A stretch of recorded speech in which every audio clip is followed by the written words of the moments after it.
Voyons un homme qui prie et le feu tombe du ciel sur la terre. Un homme qui prie et pendant 3 ans et demi, il n'y a pas de pluie. Un homme qui prie et puis la pluie tombe. Un homme qui prie, un mort ressuscite. C'était un homme extraordinaire et qui avait des grands principes dans sa marche avec Dieu. Et étant donné qu'en Dieu, il n'y a point d'acception de personne, je crois que si tu pratiques les mêmes principes qu'Élie, tu auras les mêmes résultats que lui. C'est pourquoi avant de nous pousser à prier, nous allons étudier quelques principes qui sont cachés dans sa prière et la manière dont il s'est comporté face à Jézabel, face à Akab et face aux prophètes de Baal et d'Astarté. Cette histoire, lorsque nous l'étudions, c'était un temps crucial dans la vie d'Israël.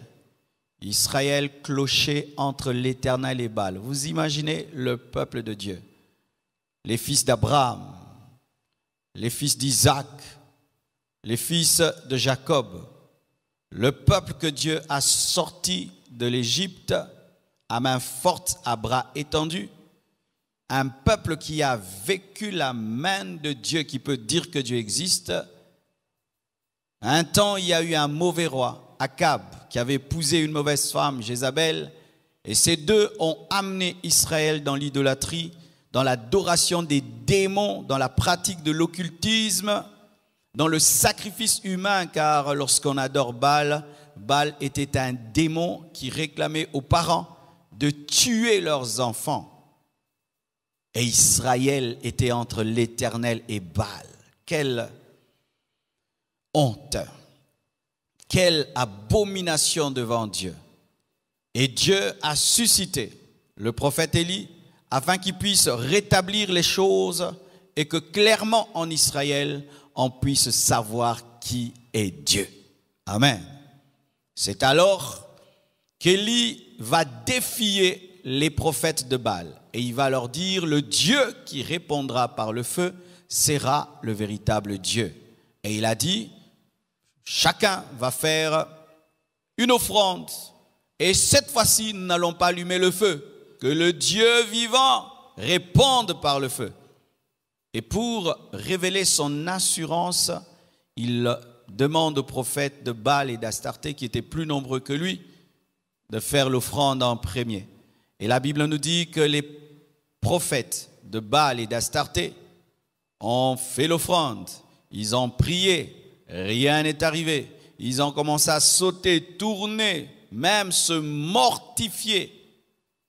Mais Baal ne répondait pas et Élie a commencé même à se moquer d'eux, leur disant: criez plus fort, peut-être qu'il est endormi ou il est occupé.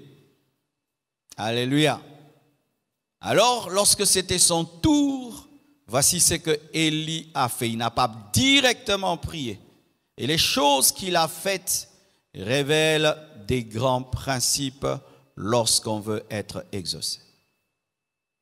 Pousser les hommes à prier sans leur enseigner la prière est une grande erreur. C'est comme donner à quelqu'un une voiture sans lui apprendre à conduire. Et voici ce que Élie va faire. Premier principe. Aujourd'hui, je vais enseigner 10 principes. Premier principe, l'unité et la réconciliation. Pourquoi je dis cela? Lorsque vous lisez 1 Roi 18, verset 30, la Bible dit ceci: Élie dit alors à tout le peuple: approchez-vous de moi. Et tout le peuple s'approcha de lui. L'unité et la réconciliation. Lorsque tu veux prier Dieu, vérifie l'unité. N'est-ce pas qu'il est écrit que si 2 ou 3 personnes s'accordent pour demander une chose, il faut s'accorder, il faut s'entendre. Certains couples, vous n'êtes pas exaucés parce que vous ne vous entendez pas. N'avez-vous pas remarqué que depuis que vous vous chamaillez, vos prières ne sont plus exaucées? Tu peux être un homme de prière, tu crains Dieu. Si tu ne t'entends pas avec ta femme, Dieu ne va pas exaucer tes prières. Tu peux être une femme de feu, tu ne t'entends pas avec ton mari, Dieu ne va pas exaucer tes prières. Et dans certaines familles, vous êtes dans une même maison, vous ne vous entendez pas, vous vous chamaillez, mais chacun prie beaucoup. Et vous faites un bilan, vous allez remarquer que vous n'avez pas des grands résultats. Parce que comment tu peux avoir un grand Dieu mais toute ta vie, tu ne vis rien d'extraordinaire. Ah oui, il faut se poser de telles questions. Des fois, ce n'est que la clé, unité et réconciliation qui n'est pas respectée. Vous êtes en jeûne, vous avez des ennemis. Vous êtes en jeûne,